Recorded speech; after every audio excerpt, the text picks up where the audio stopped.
With your latest news, I'm April Cummings. We begin with our COVID-19 report. No new positives today from the 187 test results in since our report on Tuesday. As to the Pfizer-BioNTech vaccine, officials say there have been 72,948 vaccinations given in total in the islands. Of these, 39,251, that is 60% of the estimated population of 65,000, have had at least one dose of the COVID-19 vaccine. 52% have completed the two-dose course. There are now just under 5,000 first doses remaining before the June 9, 2021 deadline. Premier the Honorable Wayne Panton says the country did well with its strategy to burn out the coronavirus in the islands, but underscores that now the important thing is to get the vaccine. We're able to walk around, we're able to hug each other, we're able to treat each other in a normal way, normal courtesies. Many, in fact, the vast majority of the world, you can't do that.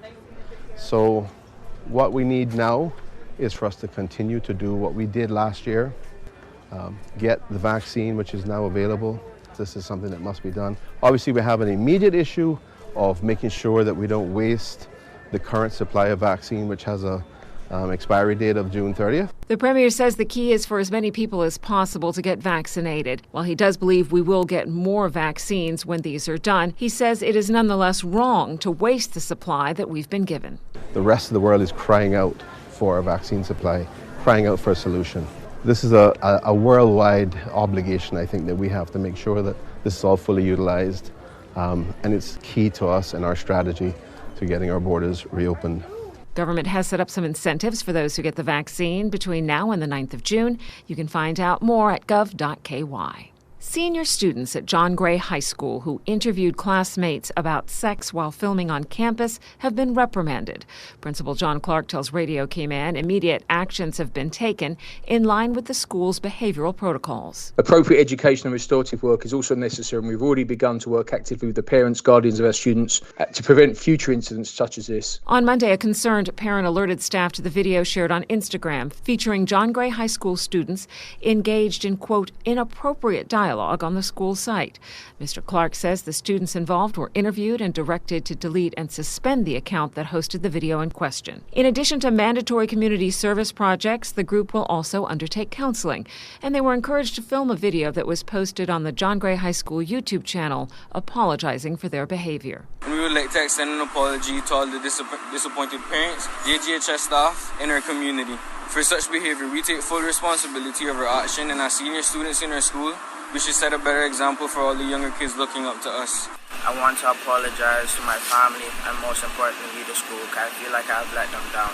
While this is an unfortunate incident, it also presents our school and moreover our community with the opportunity to have vital discussions with our youth to adequately support and empower them with the knowledge necessary to make the best choices throughout their lives. John Gray High School Principal John Clark.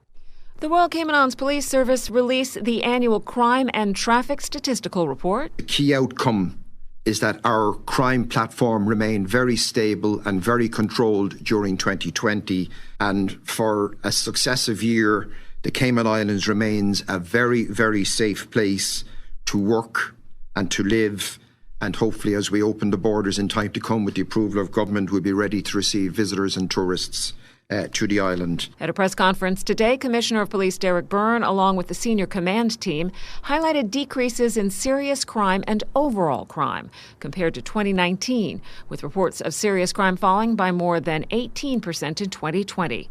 Overall crime fell by 12%. 2020 was dominated by the COVID-19 pandemic, and it completely changed our operating environment, with restricted movement of persons and vehicles associated with shelter in place and curfew restrictions across the islands. The report we've produced sets out the incidents by number and types of calls that we received during 2020. Police responded to over 1,800 calls for service directly related to COVID-19. And they say about 660 people or businesses were prosecuted for COVID-19 violations. You can read the full report with all the statistics at rcips.ky. A 24-year-old Georgetown man turns himself into police the day after officers search a residence on School Road, seizing ganja, cocaine, and drug utensils. The suspect faces a series of drug-related charges, including possession with intent to supply. He has been granted bail as the investigations continue. Police are also investigating an aggravated burglary, this at a residence on Anthony Drive in Georgetown. According to the report, 2 masked men in black with handguns went into the home demanding money and assaulting the person who lives there. Police say it happened just before 10 o'clock last night. They arrived on scene to find the men gone and the male resident of the home injured. He was taken to the hospital for medical treatment. Police say nothing was actually taken in the incident. If you have information, call the Georgetown Police Station. That number is 949-4222. Or you can make an anonymous tip to the police on their confidential tip line at 949-7777. Hazard Management Cayman Islands delivers emergency relief kits for seniors on Grand Cayman ahead of the June 1st start of the hurricane season. Radio Cayman's Shanda Gallego has more. The initiative to provide additional support to older persons who are frail was a joint effort by HMCI, the Needs Assessment Unit, the Department of Children and Family Services.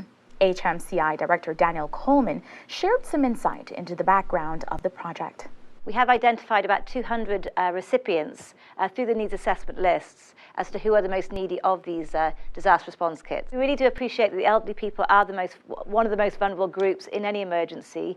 Obviously, our sense of smell and taste and hearing and mobility often decreases with age.